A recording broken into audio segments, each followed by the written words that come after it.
دغه سیمپل دی هغه د مکتب نه راغله د دروازې لمس ناسته یو کپ ډوډۍ ډوډۍ نه وه څوک کوم یو دا هغه وړوکی ماشوم ماشوم مه ژاړه مه ژاړه خیر دی مور سره غرمه ورته ناسته او ما والا په ژړا باندې ځان مړ ښه ډوډۍ نه وه یو کپ ډوډۍ نه وه چې دی خوړلې خیر ده بچه مه ژاړئ دا کوم تا سره نه وه ډوډۍ دا راغلې وه ولې ژاړئ بچه ګوره که نه دغه دی کاکا دی اوس راغلی ډوډۍ راوړي بچه څه دې غوښتل ها ډوډۍ دې غوښتله ډوډۍ نه وه مکتب نه راغلی وږی وي ډوډۍ نه وه خیر دی که نه ته اوس مه ژاړه که نه دغې بړو کلي ته راغلی یم د 9 خویندو خدمت ته راغلی یم د دې تاسې حالات وګورئ چې د ناستې ځای نه لري اتاق نه لري بچه څنګه یې جوړ یې بچه دغه څو خویندې استې 9 خویندې 9 خویندې دي بچه څنګه دی ژوندم ښه نه دی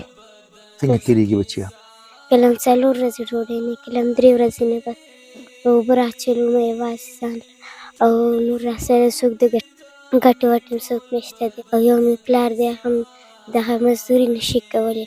او ورور مې چې دی سبق وایي خدای خوبه ده او نور هم بس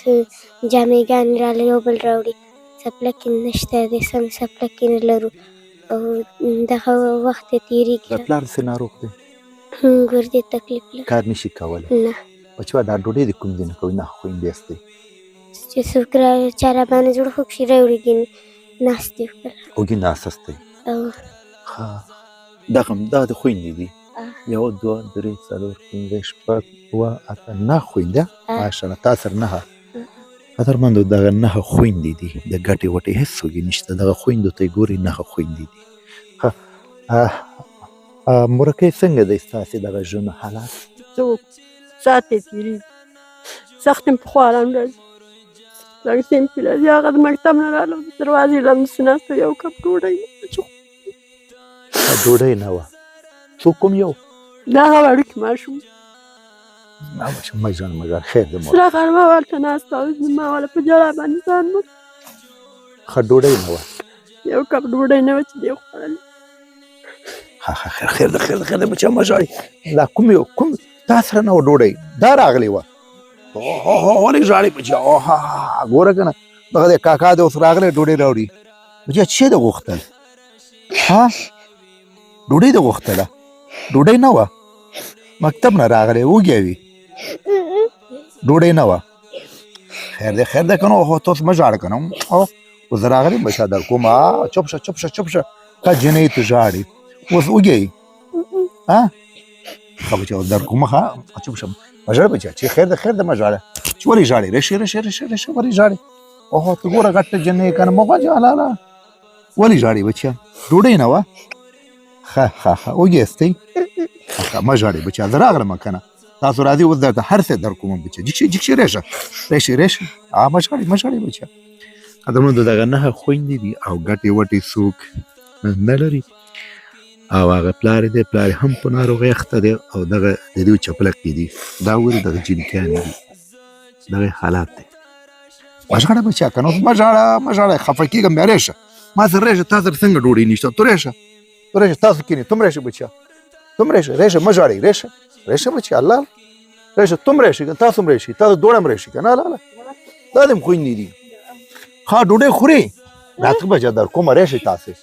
راشئ بچه مه ژاړئ ښه اوس به تاسو در کوم ښه اوس وخاندئ ښه راځئ بچه ما سره راځئ تاسو کې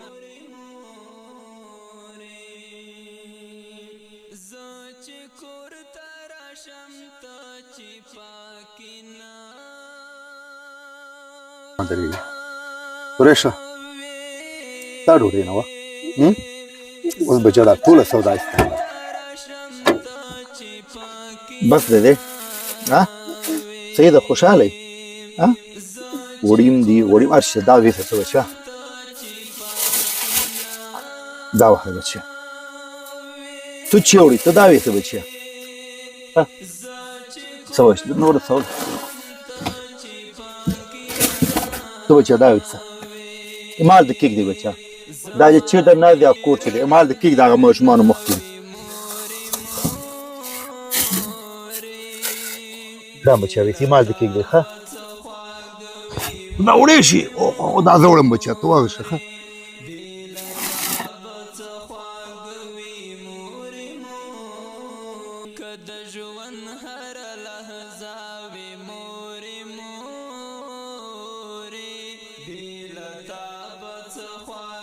شي بچیا اوس خوشحاله سي بچیا ها ډوډۍ وشو ته خوشحاله یې ښه قدرمنو دغه مرګ ته د یو حاجي صاحب لخوا ورکول کېږي 2 بورې وړه وریجې من بوره د الو ده پیاز دي او 10 کیلو غوړي دي نور بچا دغه مرسته چې چا کړې ده مورکۍ اوس خو خوشحالې صحیح وشو انشاءالله اوس به دغه مسیح بچي به نوږي پاتې کېږي ښه صحیح ده بس لاسونه بچا جګ کوي دغه حاجي صاحب ته دعاګانې کوئ لاسونه جګ کوي بچا ښه انشاءالله مه خفه کېږئ چې کله د سودا خلاصه شله بچا ښه ما ته رېشه او زه به سودا راوړم صحیح ده نو قدرمندو دغه مرسته مې پرې وسپارله نور انشاءالله بیا به ستاسو صحیح بچا نور خوشحاله اوسئ ښه